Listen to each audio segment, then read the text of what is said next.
ఈనాడు అభివృద్ధి కార్యక్రమాలలో భాగంగా గూడాలకు రోడ్లు, గూడాలకు తాగడానికి నీళ్లు, నాగోబా గుడి అభివృద్ధి కోసం, అదే విధంగా ట్రైకార్ నేతృత్వంలో ఈ విద్యార్థుల చదువుల కోసం ఈ ప్రాంతంలో మనము అభివృద్ధి కార్యక్రమాలను ప్రారంభించినాం.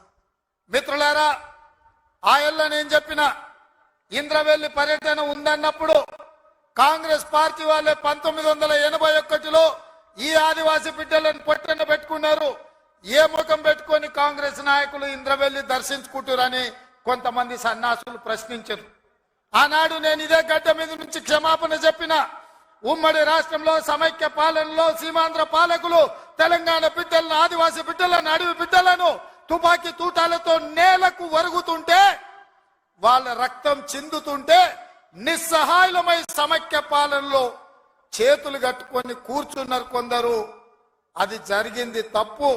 తప్పు జరిగినందుకు మన్నించండి.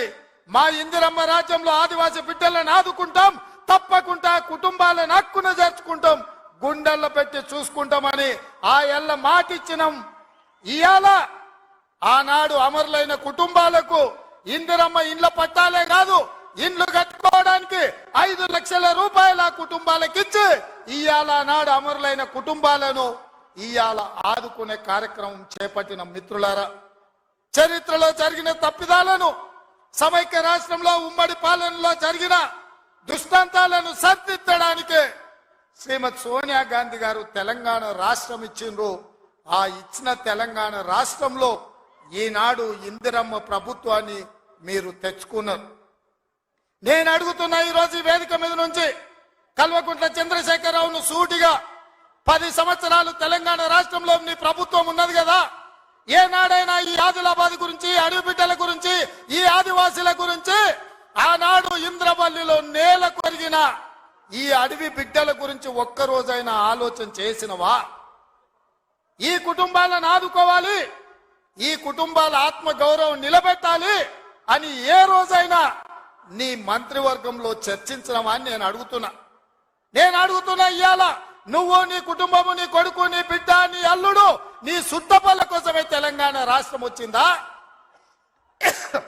లేకపోతే ఈ ఆదివాసీ బిడ్డల కోసం, ఈ బలహీన వర్గాల కోసం తెలంగాణ రాష్ట్రం సోనియమ్మ ఇచ్చిందా అని చెప్పి నేను సూటిగా ప్రశ్నిస్తున్నా. ఇవాళ ఈ వేదిక మీద నుంచి సూటిగా టిఆర్ఎస్ నాయకులకు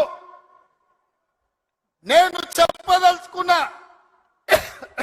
తెలంగాణ ప్రజలు 10 సంవత్సరాల మీ దుర్గమార్గమైన పాలనను, ఈ తెలంగాణ రాష్ట్రాన్ని చెరుకు తోటల్లో అడవి పందులు ఏ విధంగా అయితే విధ్వంసం చేస్తాయో, ఈ తెలంగాణ రాష్ట్రం మీద మీరు, మీ కుటుంబ సభ్యులు, మీ పార్టీలు పడి దోసుక తిని కొల్లగొట్టి విధ్వంసం చేసి ఈ తెలంగాణ రాష్ట్రాన్ని విధ్వంస రాష్ట్రంగా మాకు అప్పజెప్పినారు. 7 లక్షల కోట్ల రూపాయల అప్పులు తెచ్చిండ్రు. మరి 7 లక్షల కోట్ల రూపాయల అప్పులు తెచ్చిన మీరు ఆనాడు మేము కట్టిన కడెం ప్రాజెక్టు కూలిపోతుంటే మరమ్మతులు చేసిండ్రా? ఈ ప్రాంతంలో సదర్మాటు ప్రాజెక్టు కట్టాలి అని అంటే సదర్మాటుకి మన నిధులు ఇచ్చిండ్రా? ఈ ప్రాంతంలో అడవి బిడ్డలుండే గూడాలకు రోడ్లైనా వేసిండ్రా? ఈ అడవి బిడ్డలకు మిషన్ భగీరథ పేరు మీద 40,000 కోట్ల రూపాయలు దోసుక తిన్నారు. తాగడానికి మంచినీళ్ళు ఇచ్చిండ్రా? ఒకవేళ మీరు ఈ గూడాలకు మంచినీళ్ళు ఇచ్చుంటే ఇవాళ మా మిత్రుడు బట్టి విక్రమార్క గారు 60 కోట్ల రూపాయలతోని మళ్ళీ గూడాలకు తాగడానికి నీళ్లకు నిధులు ఇవ్వాల్సిన పరిస్థితి ఎందుకు వచ్చింది అని చెప్పి నేను ఆ సన్నాసిని నేను అడుగుతున్నా. నిజంగా నేను అభివృద్ధి చేస్తే నాగోబా గుడికి 7 కోట్ల రూపాయలతోటి ఈ రోజు మేము కార్యక్రమాలు తీసుకోవాల్సిన పరిస్థితి ఉంటుండేనా? ఇవాళ గూడాలకు రోడ్లు లేని ప్రాంతాలకు 27-28 కోట్ల రూపాయలతోటి ఇవాళ రోడ్లు వేసే అవకాశం మాకు వస్తుండేనా? ఇవాళ ట్రైకార్ ద్వారా చదువుకునే పిల్లలకు తరగతి గదులు లేకపోతే 10 కోట్ల రూపాయలతోటి ఇవాళ తరగతి గదులు, ఆదివాసీ బిడ్డలు చదువుకోవాలి, ఐఏఎస్లు ఐపీఎస్లు కావాలి, ఈ రాష్ట్రాన్ని దేశాన్ని ఏలాలి అని చెప్పి ఇవాళ 10 కోట్ల రూపాయలతోటి తరగతి గదులు మేము నిర్మించినాం తప్ప నిర్మించడానికి నిధులు ఇచ్చినాం. ఒక్క రోజైనా ఈ బిడ్డల కోసం నువ్వు సమీక్ష చేసినావా అని నేను అడుగుతున్నా.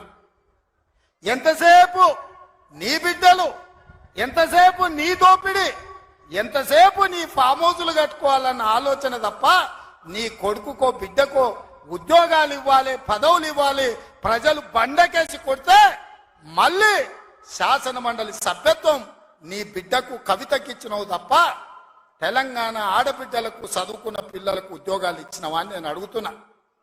నువ్వు ఉద్యోగాలు ఇవ్వక 10 సంవత్సరాలు స్టాఫ్ నర్సులు నియమించక నువ్వు నిర్లక్ష్యం చేసిన కాబట్టే మొన్న మా దామోదర్ రాజ నరసింహ గారు వైద్య ఆరోగ్య శాఖ ద్వారా ఎల్బీ స్టేడియంలో 7,000 మంది ఆడబిడ్డలకు స్టాఫ్ నర్సు ఉద్యోగాలు మేమొచ్చి ఉద్యోగాలు ఇచ్చినాం. నీ బిడ్డను నిజామాబాద్ ఎంపీల బండకేసి కొడితే తండ్రిగా నీకు దుఃఖం పొంగుకొచ్చింది. నీ బిడ్డకెంబడే శాసన మండలిలో మళ్ళీ పదవి ఇచ్చినవు గాని గా ఆడబిడ్డలకు స్టాఫ్ నర్సు ఉద్యోగాలు ఇచ్చినవా? గది నీ నీతి, నీ జాతి. మరి మేము 7,000 ఉద్యోగాలు స్టాఫ్ నర్సులు ఇచ్చినాం. ఇవాళ నీ అల్లుని నీ కొడుకుని మంత్రిని చేసుకున్నాం.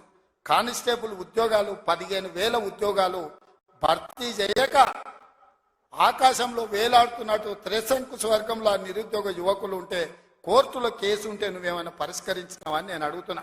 అందుకే మేము వచ్చిన ఎంబడే హోంశాఖ నా దగ్గరనే ఉంది.